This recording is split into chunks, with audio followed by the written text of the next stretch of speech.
Hey everyone, I've got a question for you on what is, here in Virginia Beach, a fine summer day with the pool open and the heat rising. Do you consider yourself a local of the place that you live? For some of you, this question probably has an obvious, easy answer, and for some of you, it probably doesn't have one. And for those of you who it does have an easy answer for, let me explain to you why it is so for the other people. See, for me at least, growing up, my family moved 18 times. A lot of the houses we lived in were here in Virginia Beach, and we have lived here in Virginia Beach now for around 8 years. But growing up, I lived in all kinds of cities across Virginia. I lived in Florida very briefly. In my early childhood, I lived in California, but mostly I've lived in a lot of cities around Virginia. So for me, and I've always had a bad sense of direction, I've never really learned my way around any of the towns we lived in. I never made a lot of friends anywhere we went. I never felt very connected to any of the cities that I lived in. I never thought of myself as a local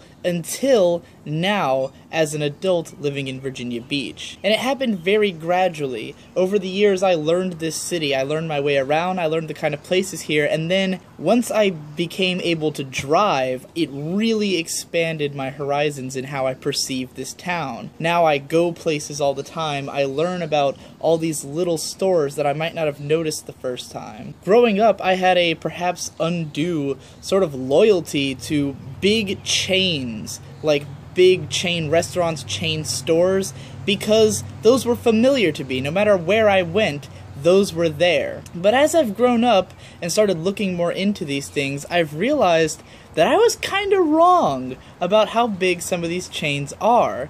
And I realized that there's a lot more to locality than might first meet the eye. So, to give an example, no matter where you are watching this video, there's probably a 95 or higher % chance that you are within driving distance of a McDonald's right now. Or a Pizza Hut is probably nearby somewhere, maybe a Walmart or a Target. These are stores that exist around the world. Now, I've been to Manila in the Philippines, and even there were KFCs and McDonald's everywhere, 7-Eleven everywhere. But I'm willing to bet that less than 1 or 2% of you live within driving distance of a Chinello's pizza.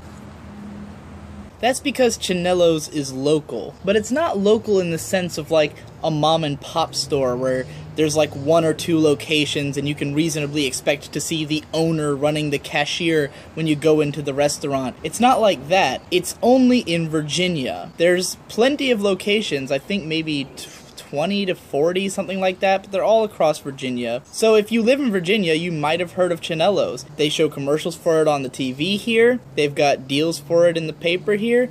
It's ubiquitous here. And yet, if you cross the state lines, you probably never would have heard of it. There's actually a lot of places like that here in Virginia. Our biggest grocery stores, other than Walmart, which in Virginia Beach, we only have like 1 Walmart, and the city is huge in area. No one goes there. We mostly go to Food Lion or Farm Fresh, or Kroger is a bigger one, but Food Lion and Farm Fresh, I believe, are semi-local. They're only like on the East Coast, northern half kind of thing, like in a couple states. And I never would have guessed this growing up. I just thought that all these places, if I saw it in more than one location, then it was universal. These aren't American stores, these are here stores. You probably won't believe this unless you live in one of these states, but there's a lot of states that don't have 7-Eleven. It just isn't there. I don't think there were any 7-Elevens in Montana, and I know there weren't any in Florida. They had a place called Circle K, or OK. It was a circle with a K inside, and I've never seen those anywhere else. And I don't know how big of a deal this would even sound like to foreigners, but I think Americans have a high tendency to think of our country as very unified. We think that it's the same wherever you go in America, and it's not. America's very, very different depending on what state you're in, what city you're in, just in general. I mean, Virginia is a perfect example of a melting pot of a state. To give you an idea, if you go out west in Virginia, it's all mountains. The kind of people you're going to run into are largely rednecks, or hillbillies, if you will. And I'm not trying to stereotype them, but that's the kind of caricature you expect is what you will find out in the western part of the state. I've been out there, I have family out there, my family are rednecks on that side of the family, so I know what they're like. But over here in Virginia Beach, you're going to find an incredibly liberal, young city. We do have an older population here, but there is a lot of young people, especially in Norfolk, which is our neighboring city, which is the more bustling sort of city. Neither of these are big, mind you. We are in the, like, ranked in the 30s or so of the biggest cities in the States. I think we're number 31 here in Virginia Beach, which is a somewhat low number, but it's still a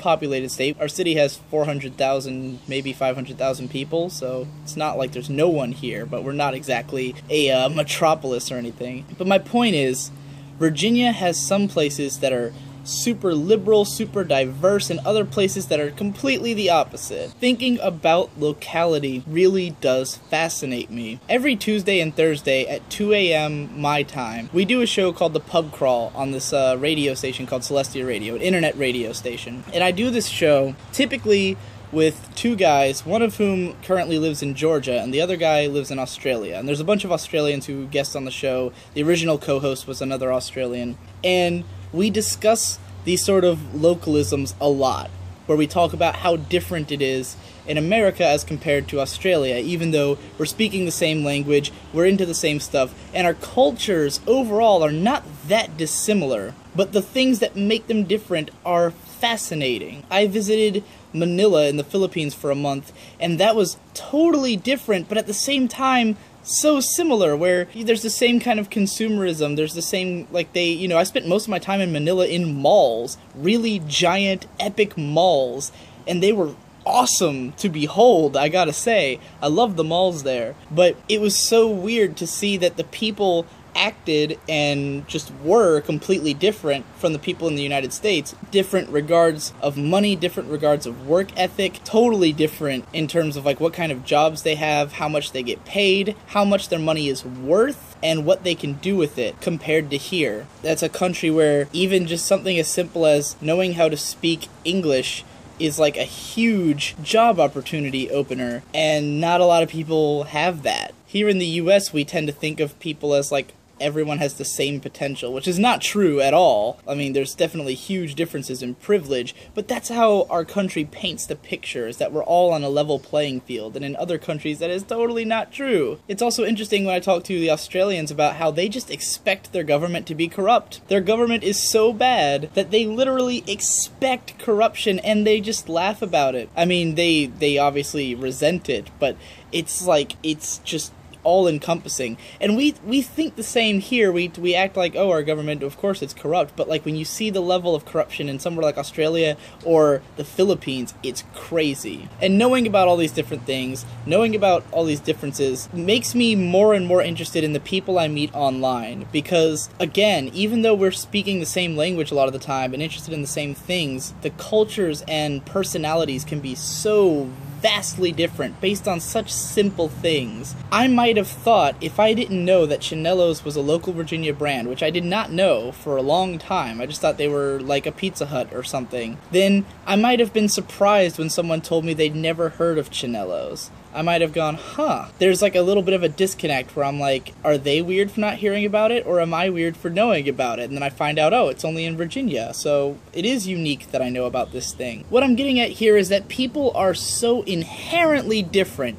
Every person has so many different experiences that go down to the level of even where you are, the things you know about, the things that are around you. All of these things give your life a fundamentally different experience from all the other people that exist. And this fascinates me. It shows me that you can't ever expect two people to really be that similar, because there's just so much that's different between them. In the Philippines, pizza was almost considered a delicacy, because they charge the same price for pizza there that they do here. Now, a pizza, this one I just bought, costed me about $8.10, because they have a lunch special. If you go and pick up the pizza instead of having it delivered, you get it cheaper. So I got this for $8.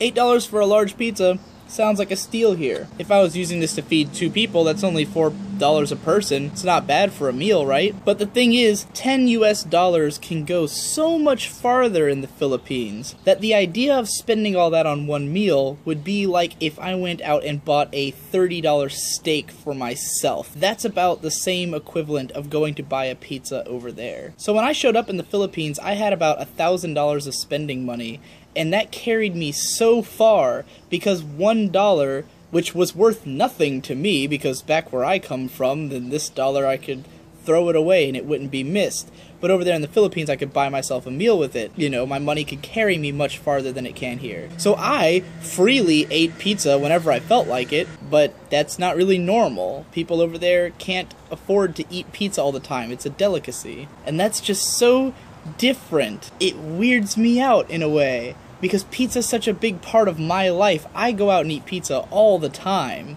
It's like just a thing I do. I love pizza. I have tried my hardest to find all the pizza places in town. And that was kind of something I did while I was in the Philippines. After about 2.5 weeks of being there, I got just really homesick for pizza, and so I started finding all the different pizza places to eat in the Philippines. There's like one sort of minor chain there where it was an Italian chef had come to the Philippines in like the 50s and established this like school, like a culinary school, to teach people how to make pizza. And so there's like this micro culture of pizza in the Philippines, but it tastes so different from the kind of pizza that you're probably used to, where it's more of like an artisan pizza, let's put it that way. The pizza that this place served was more artisan, and there were a few places like that. And then there was the Pizza Hut, which Pizza Hut in the Philippines looks like a nice restaurant. They have like the nice tablecloths, and like I think there were even candles on the table in one of the places. The Pizza Huts look really legit over there, because that's the kind of expense you're paying for it, is like for a legit restaurant price. Whereas over here, there's pizza places everywhere. Most of them are serving just, you know, whatever their casual recipe is, and it's usually pretty good. Personally, Chinello's is one of my favorite local places that delivers. At this point, I don't know where I'm really going with this. I just wanted to rant on about the ideas of locality and about pizza, because I like pizza, and I'm really curious to hear what you have to say. Do you feel like a local in the place you live? Do you feel like you know your town or your city well?